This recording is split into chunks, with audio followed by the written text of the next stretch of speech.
እሺ ተመልሰናል። አሁን ደግሞ ይህንን ሲስተም እንዴት መጠቀም እንደምንችል እናያለን።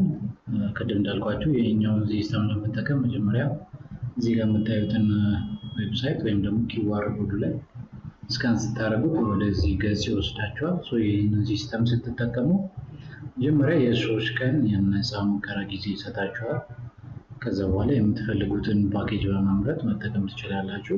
ይህንን ሲስተም ለመጠቀም ምንም አይነት ዝርጋታ ወይም ደግሞ የተወሳሰበ ነገር አያስፈልግም። በዚህ ዌብሳይት ላይ በመግባት ብቻ በቀላሉ ወዲያው አገልግሎቱን ማስጀመር እና መጠቀም ትችላላችሁ። እንዴት እንመዝገብ የሚለው ለምሳሌ የ3 ቀኗን በመሞከር መጀመር የምትፈልጉ ከሆነ ይቺን ትነካላችሁ። ግን ቀጥታ ሲስተሙን ገዝታችሁ መጠቀም የምትፈልጉ ከሆነ ፕራይዝ ላይ ወይም ደግሞ ጌት ስታርትድ የሚለውን በመንካት አገልግሎቱን መጠቀም መጀመር ትችላላችሁ ማለት ነው። ስለዚህ መጀመሪያ በ3 ቀን የነፃ ሙከራ እንጀምር፣ እሷን በመንካት ማለት ነው። ስለዚህ እሱን እንነካለን፣ ወደዚህኛው ገጽ ይወስደናል። ይህንን ገጽ ስንገባ የሬስቶራንታችሁን ስም ለምሳሌ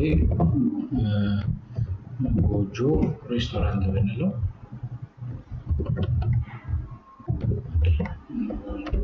ሬስቶራንት እንበለው። ከዛ የባለቤቱን ስም አበበ ከሆነ አበበ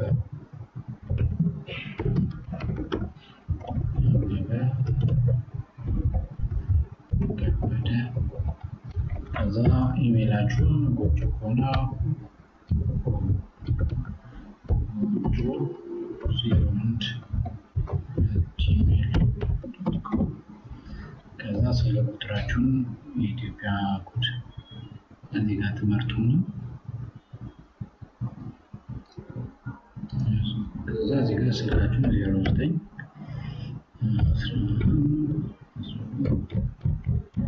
በማለት ታስገባላችሁ። ከዛ ፓስወርዳችሁ የራሳችሁን ፓስወርድ ታስገባና ኔክስት ትሉታላችሁ። ከዛ የብራንቹ ስም ብራንቹ የሚገኘው ቦሌ ከሆነ ቦሌ፣ መገናኛ ከሆነ መገናኛ እንለዋለን። የብራንቻችሁን ስም ታስገቡለታላችሁ። ከዛ የብራንቹ አድራሻ ቦሌ ራንድ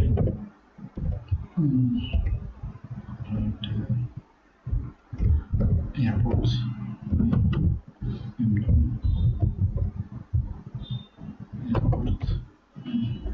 ብላችሁ አድራሻ ትጽፉለታላችሁ፣ እናንተ ያላችሁበትን አድራሻ። ከዛ ሳይን አፕ ትሉታላችሁ።